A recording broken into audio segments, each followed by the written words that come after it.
Picture this. You wake up on damp straw. Your back sticks to the rotting wood of the cart. Every jolt shoots agony up your spine. Your arms yanked cruelly behind you, wrists rubbed raw by iron. The sour reek of sewage fills your nostrils as you're paraded through the streets. London is not welcoming. They spit, they cheer. Children laugh at the blood that has dried on your skin. You try to lift your head, but the collar tightens. Your neck is swollen from the chafing. You catch the glimpse of the tower-tall grey, pitiless. Your name was once feared by tyrants. Now it is being mocked by butchers' boys and harlots. You once led armies. Now rats crawl beneath your legs in this cage on wheels. You do not cry. You have not cried since childhood. But your body is shaking. Not from weakness, but rage. Still, deep within your gut, you know the worst has not yet come. The ride is only the beginning. You will soon learn what it means to die by inches. Before we journey into these forgotten tales of survival and suffering, if you enjoy uncovering the hidden truths of history, please consider liking this video and hitting that subscribe button for more content like this. And please comment below to let me know where you're listening from. I find it incredible that we're exploring these ancient stories together from different parts of the world, connected across time and space by our shared curiosity about the past. He was born sometime in the late 1360s in Elderslie, in Renfrewshire, a small village, cold, green, misty. There is no cradle of privilege here. Wallace's family were minor noblesse's father, Sir Malcolm Wallace, held some land, but not enough to escape the grind of war taxes and endless petty raids. The English were always near. And for a boy like William, childhood came in flashes. The clang of weapons, the scent of fire where homes once stood, the sound of his mother's weeping behind closed doors. No exact date survives for his birth. That in itself is telling. History often remembers tyrants and kings with precision, but rebels, they are carved in smoke. His early life was spent between chapel and sword. The church taught him Latin, logic, and scripture, but his education was soaked in politics. Every psalm he learned was shadowed by the groaning of Scotland under Edward Plantagenet's boot. This was no land of peace, it was a crucible. And from this heat emerged something unexpected, a scholar with a sharpened blade. To understand the torment he would later endure, we must first understand why he became dangerous. By the time William Wallace reached his 20s, the English occupation of Scotland was absolute. Edward I, called Longshanks, was not a conqueror satisfied with borders. He sought subjugation. Scotland's nobles bent the knee, either through terror or gold. English garrisons appeared like rot in every village. Clergy were bribed, laws rewritten, taxes climbed. If you resisted, your tongue was cut. If you rebelled, your limbs were mailed back to your family in baskets. Wallace did not bend. In the spring of the year 1297, he killed an English sheriff in Lanark. Some say it was vengeance, others say it was justice. The details are buried in contradiction. What matters is that from that moment forward, he became a ghost for the English and a flame for the Scots. He led raids, ambushes, full-scale attacks. He avoided capture through mountains and forests, sleeping under heather and moss, his sword never far. Then came Stirling Bridge. It was September 1297. Wallace and Andrew Murray led an outnumbered Scottish force against the English army. The English, arrogant in their steel and banners, believed they could crush this rebellion as easily as snuffing a candle, but Wallace was no flicker of flame. He let half their army cross the narrow bridge before attacking. The river ran red. The English were slaughtered, trapped, screaming as they fell into the current and were hacked midstream. It was a brutal victory. It made Wallace a symbol. He was knighted and named Guardian of Scotland. But symbols are dangerous. They burn too brightly, and the higher they climb, the farther they fall. The following year, the tides turned. At Falkirk, Wallace's forces were decimated. Betrayed by the Scottish nobility, he watched as English cavalry shattered their defensive formations. Arrows rained. Horses crushed bones under hooves. The screams of dying boys filled the night as Wallace escaped into the woods, his sword useless against betrayal. He would never hold command again, but his war never truly ended. For years he became a shadow, elusive, feared, hunted, and eventually sold. In August of 1205, he was captured near Glasgow, betrayed by John de Menteth, a fellow Scot in service to the English crown. Bound and dragged to London, Wallace was paraded like a rabid animal through streets lined with spectators eager to see the savage brought low. To understand the horror of his punishment, we must first understand the system that created it. Treason, under Edward I, was not a crime, it was a blasphemy, and its punishment was designed not for justice, but for obliteration. You were not simply killed, you were unmade. Your body became a lesson. Your flesh, a scroll on which the king's power was written in blood. Wallace was sentenced not by trial, but by performance. He stood in Westminster Hall, denied legal counsel. Charged with betrayal of a king he never acknowledged.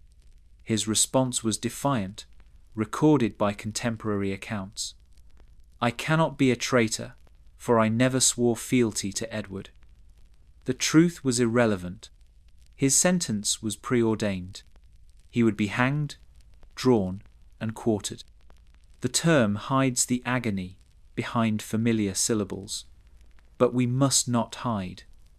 To truly understand what was done to Wallace, we must feel it. On August 23rd, 1205, Wallace was stripped naked and tied behind a horse. He was dragged through the streets for miles, his skin flayed by cobblestones, his bones cracked from the jolting. The stench of the Thames mingled with human rot as crowds threw offal and dung at his battered form. Children cheered, priests whispered prayers. The air was thick with flies and judgment. He was brought to Smithfield, his body broken, but his eyes were open. What came next was not death, not yet. As Wallace's torn body was tied to the wooden scaffold, he did not scream. The executioner began with the hanging. Rope twisted rough against already bruised skin. He was lifted slowly, deliberately, not to break the neck. That would be too merciful. He dangled, limbs twitching, tongue swelling, air disappearing inch by inch. His body flailed in front of a crowd that did not blink.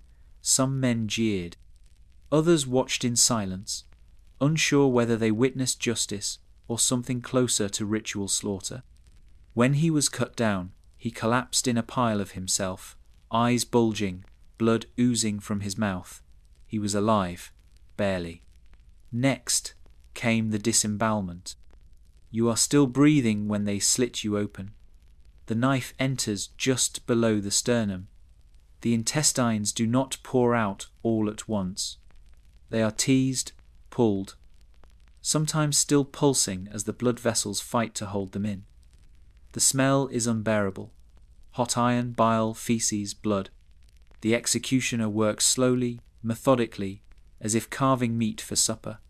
Historical sources suggest the entrails were removed and burned in front of Wallace's own body, turned into a theatre of horror. We cannot know what he saw, only that he saw. His testicles were hacked off, a symbolic mutilation to erase legacy, potency, defiance. This was not just about death, it was about degradation. Wallace had not just defied a king, he had embarrassed him, and for that, his punishment had to be absolute. By now, the body was twitching less. But he was not dead. He would be beheaded next, but not in the clean swing of an axe. His throat was sliced, slowly, sawing through sinew and muscle before finally the spine snapped. Blood sprayed. The head, still hot, was held aloft by greasy fingers. Some accounts claim his mouth still moved. The remains were not buried, they were divided. His head was dipped in tar and placed on London Bridge. A warning, a grotesque trophy. The rest of him was cut into quarters and sent to Newcastle, Berwick, Stirling, and Perth. Flesh spread like parchment across the land he fought to free. The system had won. But what had it really destroyed? To understand how Wallace endured until the scaffold, we must look at the years that led to his capture. Years of pursuit, of betrayal, of isolation. After Falkirk, Wallace wandered Scotland as an outlaw. He refused offers of peace. He refused to swear loyalty. He moved in silence, sleeping in peat bogs and mountain caves. His beard grew wild. His clothes were rags. But those who saw him spoke of his eyes, sharp, focused, terrible. He knew he would die. The only question was how and when. He was hunted by his own countrymen as much as the English. Edward's intelligence network in Scotland was brutal. Rewards were offered for Wallace's location. Some whispered he had fled abroad. Others claimed to see him walking alone in forests, speaking to no one. A legend in his own lifetime, he had become a ghost among the living. Psychological trauma during this period must have been relentless. He could not rest. He could not speak freely. Anyone might betray him. He carried the guilt of failure after Falkirk, the weight of dead comrades, the knowledge that every breath was borrowed. There are no letters from Wallace in these final years, no journals, but his silence speaks. He was a man torn between ideals and inevitability, and still he fought. Historians believe he may have travelled to France in secret, seeking support. If so, he was turned away. No one wanted to provoke Edward. Wallace returned to Scotland, and someone gave him up. John de Menteith captured him in Rob Royston, a fellow Scot, tasked by the English crown with rooting out resistance. There was no battle, no sword drawn, just chains. Iron on wrists that had once held banners. The betrayal gutted deeper than any knife. This was not a foreign tyrant, this was kin. As Wallace was transported to London, he was not treated as a prisoner of war.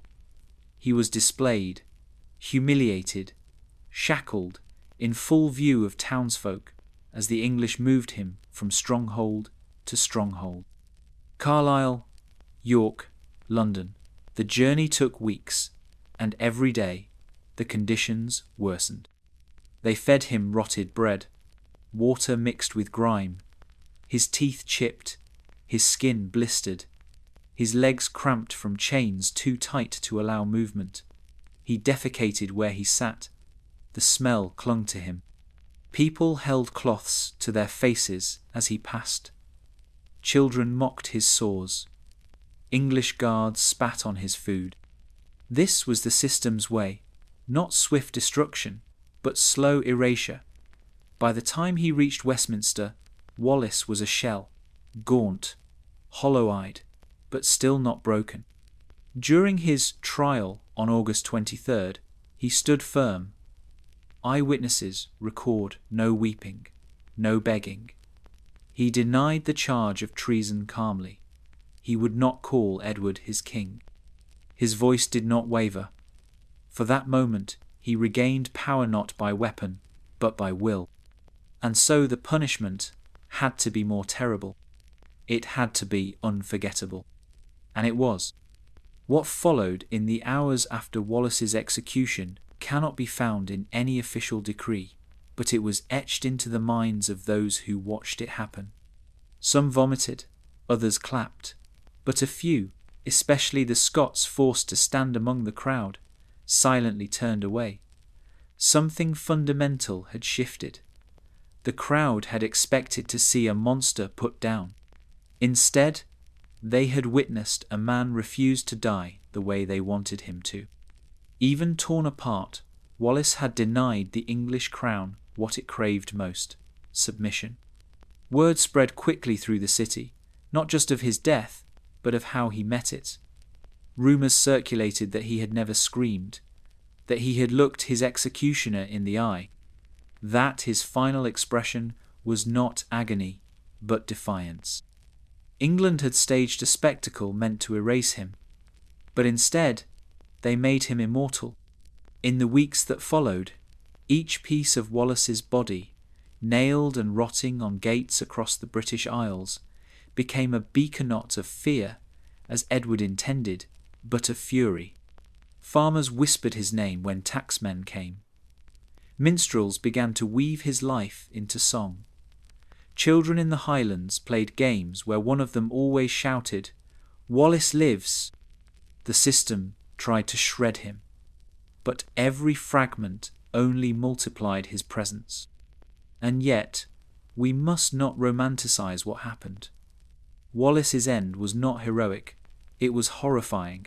He was not spared suffering, he was not rescued. No glorious charge came to free him from the scaffold. His was a lonely, brutal, calculated obliteration. And we must sit with that. We must understand that for systems of control, terror is a tool and torture a message. The hanged, drawn, and quartered were not just punished, they were broadcast. Bodies were used as warnings. The lesson was carved into skin. Defy us, and we will make your very existence scream. And Wallace's death was only the beginning. Within 2 years, Edward I was dead. His son, Edward II, inherited the throne, but not his father's iron will. The tide began to shift. In 1314, less than a decade after Wallace's execution, Robert the Bruce led the Scots to victory at the Battle of Bannockburn, an open wound in English memory. A war cry answered. The dream Wallace bled for was not extinguished. It had merely taken root beneath the soil, waiting. By 1328, Scotland was officially recognised as an independent kingdom. The English crown, now weary and fractured, signed the Treaty of Edinburgh-Northampton, a bitter, reluctant acknowledgement of what Wallace and others had never doubted, that Scotland was not a possession, it was a people. But what of William Wallace, the man? Not the myth, not the monument, the human being whose ribs cracked under chains and whose last breath passed unnoticed by the wind. We must remember him honestly. He was not perfect. He killed, he burned villages, he was shaped by violence and vengeance. He may have been prideful, even reckless, but he also refused to bend when it would have saved his life. He chose suffering over surrender. His agony was not a theatrical act of martyrdom, it was a consequence of refusing to kneel, and that decision echoes still. We see it today in every whistleblower, jailed for speaking truth to power, in the crushed uprisings we watch unfold on television, in the cold calculations of modern institutions that erase dissent with silent efficiency. We see it in the men and women who disappear into prison systems for acts of resistance, whose names we will never learn, whose screams do not reach us. Wallace was not unique in his suffering. He was simply one whose death was too loud to silence. And what does it say about us that we must look into the past to hear these cries clearly, that centuries later we still stand at the edge of scaffolds, watching, complicit. You can turn away. You can call him barbaric. You can say it was a different time. But if you listen closely, under the rusted chains and bloodied flags, beneath the songs and speeches and national pride, you will still hear the soft sound of a man breathing through pain. You will still hear Wallace. And you will know that the system which killed him has never truly disappeared. It's simply changed its shape. We must decide, in our own time, what it means to stand when standing comes with a price, and what we are willing to suffer in the name of freedom